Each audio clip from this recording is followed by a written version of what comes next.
Kementerian Kelautan dan Perikanan RI terus mendorong pengembangan wisata bahari khususnya di kawasan Lovina. Hal ini dibuktikan dengan berbagai langkah nyata untuk membangkitkan wisata di Bali Utara. Kawasan DTW Lovina saat ini mendapat perhatian serius dari pemerintah pusat.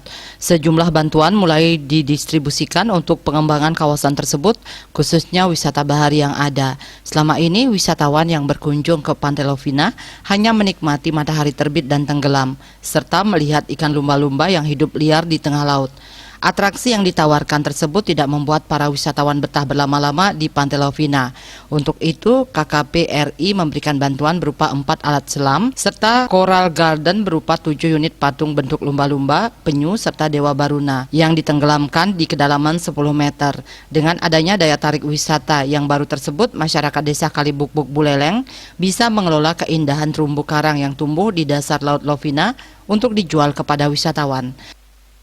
Tangannya kan bukan hanya Lovina, kan tidak di sini kan sebenarnya. Nah, karena orang itu kan akan cenderung ke Lovina itu melihat lumba-lumba. Nah, kita berharap dia tidak setelah lumba-lumba selesai pukul 7:30 itu langsung balik, tetapi punya kesempatan untuk diving menikmati ini. Dan kita berharap dengan dia punya spare waktu lebih panjang, maka sewa kapalnya lebih banyak.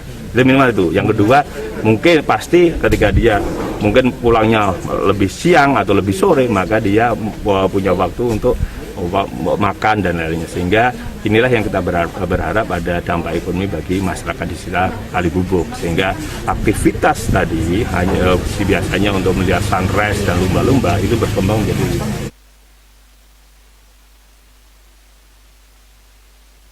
Komang Yuda, Bali TV.